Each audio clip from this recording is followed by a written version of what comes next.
বন্ধুসকল, এই যে গাই যিটো দেখা পাই আছে আপোনালোকে, গৰু যিটো দেখা পাই আছে, কেইদিনমান হ'ল এইটো একচুৱেলি পোৱালি এটা দিছে। পোৱালিটো 2-3 মাহ হৈ গ'ল। পোৱালিটোৰ অৱস্থাটো বহুত ভাল আৰু গাইটোৰ অৱস্থাটোও ভালেই আছে। তো বৰ্তমান এইটো গাখীৰ দি আছে, 5-6 কেজিমান গাখীৰ দি আছে। তো অৱস্থাটো ভালেই আছে। তো মানুহজনে ইয়াতে আনি ৰাখি থৈ দিছে কেঁচা ঘাঁহ খাবৰ কাৰণে।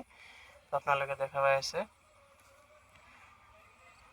একচুৱেলি গাইটো মই কৈছিলোঁ যে বিক্ৰী কৰিবনে নাই আপুনি। চাই কেনেকৈ মোৰ বহুত ভাল লাগিছে, সেইকাৰণে সুধিছিলোঁ।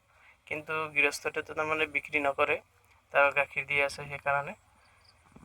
বিক্ৰী নকৰিলেতো আৰু জোৰ জবস্তি কৰিব নোৱাৰোঁ। তাৰমানে মই সৰুকৈ এটা তাৰমানে ফাৰ্ম কৰিব ষ্টাৰ্ট কৰিছোঁ।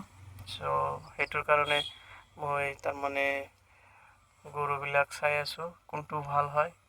তাৰমানে গাখীৰ যি গৰুৱে দিয়ে আৰু বেছিকৈ অলপ দিয়ে, সেইটো গৰু তাৰমানে মই বিচাৰি আছোঁ ভালকৈ।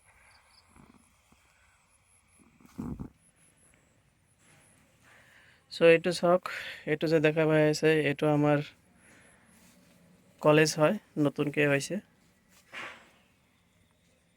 আৰু এইটো LP স্কুল প্লাছ হাই স্কুল দুটা মিলি হৈছে।